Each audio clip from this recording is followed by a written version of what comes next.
Abril 16, 2023. Pagbasa gikan sa Santos nga Ebanghelyo sumala ni Juan.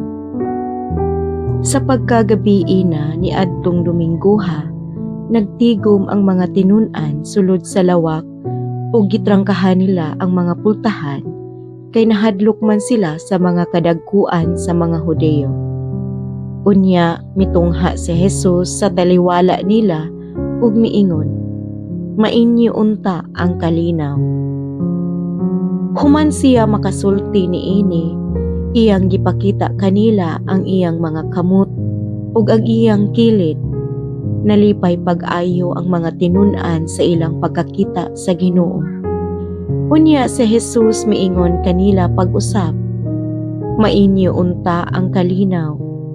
Ingon nga gipadala ako sa Amahan, ako usab nagpadala kaninyo." Gisulti niya kini ug unya gihuy pa niya sila ug giingnan, "Dawatan ninyo ang Espiritu Santo. Kung pasayloon ninyo ang mga sala sa mga tao, gipasaylo kini.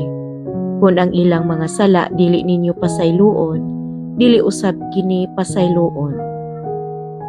Si Tomas nga ginganlag kaluha, usa sa napulog duha ka tinun-an, wala mahiuban kanila sa pag-anhi ni Jesus. Busa, gisuginlan siya sa ubang mga tinun-an. "Nakita namo ang Ginoo." Si Tomas miingon kanila, "Gawas kun makita ko ug ikatapion ang akong tudlo sa inagian sa mga lansang diha sa iyang kamot, ug mahikap ko ang samad sa iyang kilid, dili ako mutuo." Human mulabay ang usa ka semana, nagtigom na usab ang mga tinun-an sulod sa lawak, ug nahiuban na kanila si Tomas. Gitrangkahan ang mga pultahan apan mitungha si Jesus ug mibarog sa taliwala nila ug miingon, "Mainyo unta ang kalinaw." Unya miingon siya kang Tomas, "Tan-awa ang akong kamot ug hikapa kini, hikapa usab ang samad sa akong kilid. Tuo ug ayaw na pagduha-duha." Si Tomas miingon kaniya, "Ginoo ko ug Dios ko."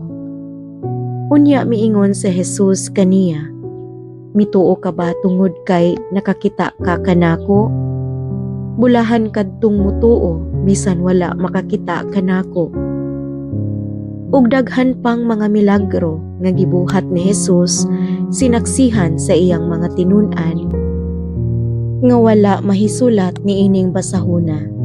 Apan gisulat kini aron kamo mutuo nga si Jesus mao ang Mesiyas, ang anak sa Dios, ug pinaagi sa maong pagtuo makabaton kamo og kinabuhi diha sa iyang ngalan.